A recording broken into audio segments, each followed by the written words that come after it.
Okay, I got the truck all ready to go here. Got the trailer hooked up. Gonna be going up to Kentucky to go pick up a car. It's gonna be a bit of a weird one, guys, so hang in there. Hear me out in this one. It's gonna be interesting.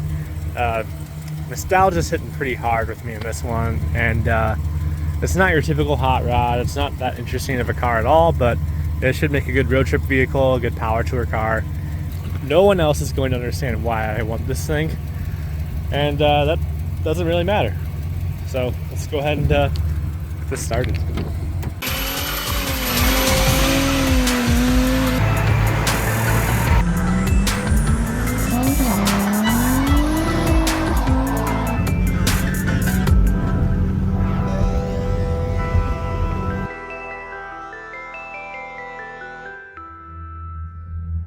All right, so here it is. It is obviously a Oldsmobile Cutlass Cruiser wagon.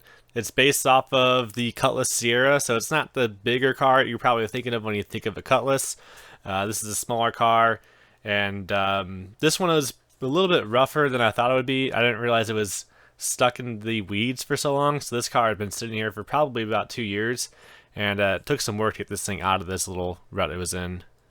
So it took about probably 2 hours to get that thing out of there. So, and by the time I got on the road again, it was dark out, as you can see here. The car didn't run at all, so had to get it towed onto the trailer, which was a whole debacle. Had to basically unhook the trailer, grab the truck, hook up the trailer again, move the trailer, then unhook it to actually get it in there. It was such a tight spot to get that out of there. But I finally got on the road here, and was able to make some time and get it home. Now, I hadn't gotten a really good look at this car yet, so I had not much idea of what I was looking at. It had a bit more rust than I thought it would have, but underneath the underbody, all looked really good. So even if it needed some body work, I was okay with that. But here we go, and we're gonna get this thing at the truck stop to try and take a look at this thing and see what it looks like for the first time.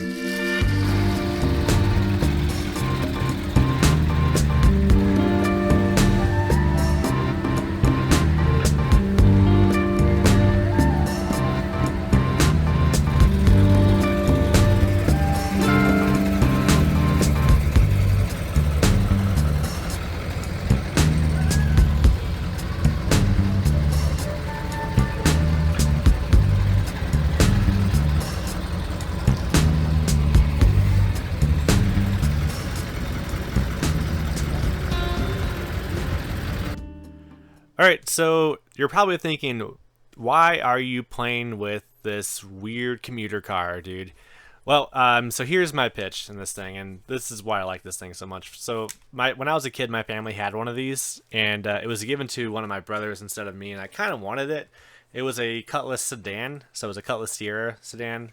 It wasn't the wagon. At the time, I didn't even know the wagon existed, and so I kind of wanted that car. His was a 91. This is a 92. So this is very similar to that one. It has the same gauge cluster and the same exterior and the same interior for the most part. And obviously it is a wagon.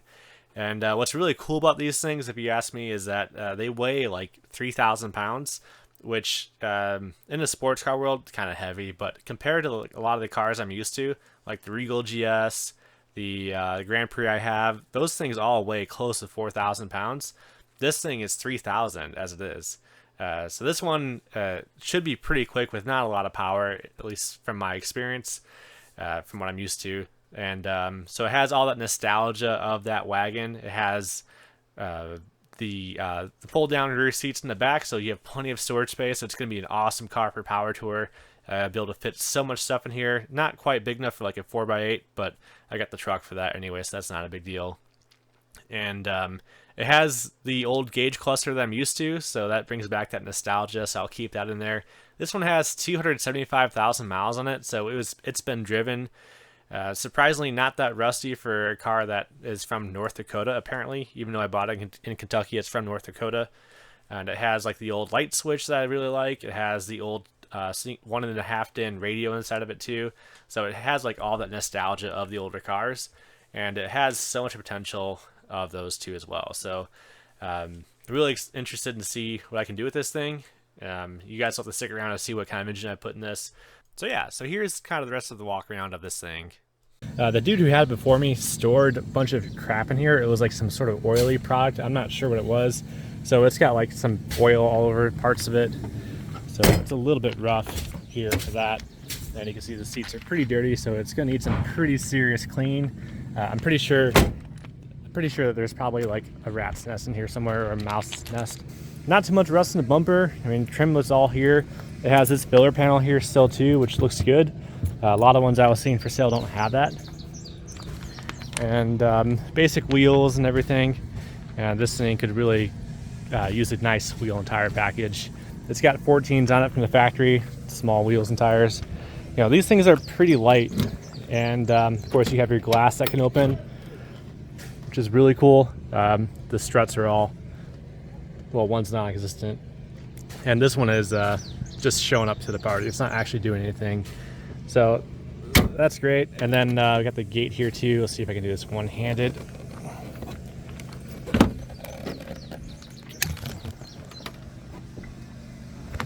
All right, so that gate is pretty heavy without having those struts there. It has one, but I don't think it's doing anything at all. I don't hear any noises out of it. Other one is not here, but you can see seats fold down to give you this nice long space here. You could probably fit a lot in here, which is like, oh man, I am excited for that. It has a storage compartment underneath here, and see if I can hold this with my head. Okay, so it has this storage compartment here, and it is kind of, that storage compartment is kind of a mess too. If you get underneath there, you can see there's a bit of a mess of probably a mouse nest, I don't know. So I've got some mouse traps in here, and I've got dryer sheets everywhere, so whatever's living in here is getting evicted, basically. So plan is right now to pull all the interior apart, clean up everything, maybe replace some seats. I'm not sure yet. Depends what I can find out there for this. The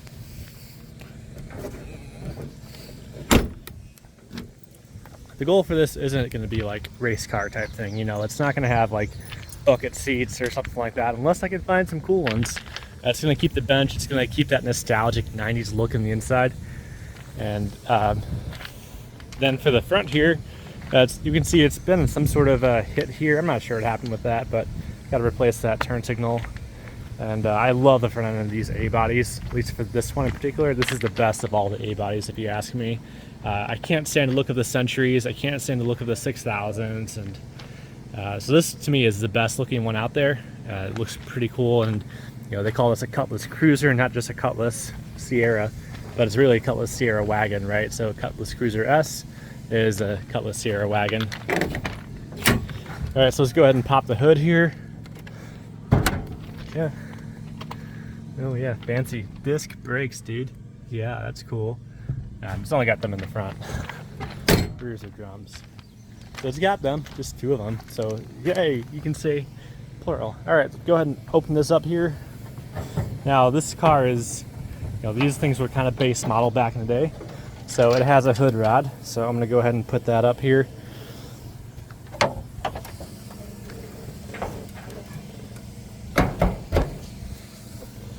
I get that hood prod up there. One of the things I love about this car, or these cars in general, is that these hood rods can go like down to this little spot right there, and you get a full like 90-degree angle in this. Makes it so easy to work on. Then inside of here, this one has like the most basic engine you can get. It's an inline 4. This is like the old school Iron Duke, 2.5 liters, I believe. I don't know much about these engines. Don't really care for it. It doesn't run right now. This one was swapped in here and never actually finished, according to the guy I bought it from. So it doesn't run. A lot of things aren't connected. And you know, you can see there's not much rust here at all underneath it. So we'll get this thing all cleaned up, see if we can make this thing look good. But I've got some big plans for this one. You can probably guess what I'm going to be doing with it, but it's going to be good. And the thing I love about these cars, aside from like all the nostalgia and all the little things here and there, is that it's like, this car weighs 3,000 pounds as a wagon. 3,000, like almost 3,000 flat, maybe 3,100, which is like stupid light. The Grand Prix alone weighs 3,600. My Regal over there, that weighs like 3,600 as well too. So even just towing this thing behind the truck, I can feel it's just such a lighter car. So I think that this thing is gonna be pretty good with what I can do to it here. So this one's gonna be pretty mild, not like the Grand Prix. Gonna keep this one a little bit more tame. but it's gonna make some good power with it. It's gonna be a total sleeper, and it's gonna be my new power tour car. It's gonna be power tour, like cruising across the country. Gonna be able to fit so much stuff into it. Go to LAN parties, I guess, with it. And yeah, I can't wait to get this thing going. I almost don't want to get working on the Grand Prix again right now because of it. This is gonna be such a cool project. I can't wait to get started in this thing and dive into it. It's gonna need like everything replaced on it though. All the mechanicals, all the plumbing. I'm just gonna replace everything. It's got 4-cylinder components there, and I'm seeing already some of this stuff is gonna get in the way of what I wanna do. So a lot of stuff's gonna have to get replaced. A lot of it's old, and that just kind of comes to the territory. 3 weeks later. All right, well, I'm finally ready to start working on this car. And to do this, first thing I've got to do is obviously get it into the garage. And can't really do that right now with the way these tires are at. I know the right front is low, the left rear is low too as well. And we tried to fill the right front up when we put it on the trailer, but it wasn't taking any air at all. So I'm gonna try one more time here to see if I can get that to take some air. Otherwise, I do have some spare tires that might fit this thing, so I'll try and get that on there. So I'm gonna try and fill up these tires, see how far we get with that, and get started from there. So the first step of even getting this thing in the garage is to get the tires filled with air so it can actually roll off the trailer. And started off with the left rear. That one actually worked out pretty well. So I was able to get air in that tire, and it held it, thankfully. These tires are who knows how old. I haven't checked the date codes in them yet. They're at least 10 years old. They are very dry rotted. And so I started on the right front too as well, and that one just would not fill up with air. I thought I had it going for a second there, but upon taking that tire off, I realized that thing had no chance of getting air in it at all. So I had to do the whole musical chairs thing with the tires, move them all around, put on another wheel in the back, and eventually I was able to get this thing ready to roll into that barn there.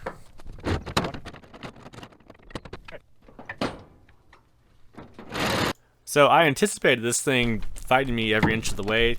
Getting these cars off this trailer is kind of a chore. It's got that lip there at the end of it that kind of stops it every time. So I brought that tractor in there so I could pull it in if I needed to. But I went ahead and just gave it my attempt here to try and roll off the trailer, and it actually worked out pretty well. It fought me a little bit, but I was able to get a running start on it and actually get that thing off the trailer. This car was shockingly easy to roll around, so I didn't even need a tractor at all, so I just had to get it out of the barn, and then after that, I was home free. All right, so I've got the car in the shop finally. It's in a diagonal position here. I think this is going to be a good spot for it. This is going to give me room to work on the front and the back, and still give me room here for another car to pull in. So I can fit that Grand Prix in here and store it in here. That way it's not just stuck outside all the time. So yeah, this thing should be really cool. You guys have to see what I do with it. I'm not gonna get too crazy with this one. It's not gonna be like the Grand Prix. It's gonna be fast, but it's not gonna be like as crazy as the Grand Prix is. This one is gonna be more of a cruiser. It's not really gonna be like a performance car. It never will be a performance car, not without some serious modifications that I think would be cool, but I'm not gonna do stuff like that with this thing right now. Right now, I just kind of get it going and running.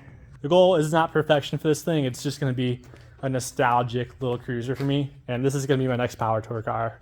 So the Grand Prix is done with Power Tour. If you ask me right now, I tell you the Grand Prix is done with Power Tour. So this car is going to replace it. It's going to be a wagon. It's going to be awesome. It's going to have plenty of power, so this thing is going to be pretty freaking cool if you ask me. So that's going to do it for this video, guys. Hope you guys like this. If not, that's all good. I'm still going to keep doing this because this thing is going to be so cool. All right, so that's going to do it. I'll catch you guys in the next one.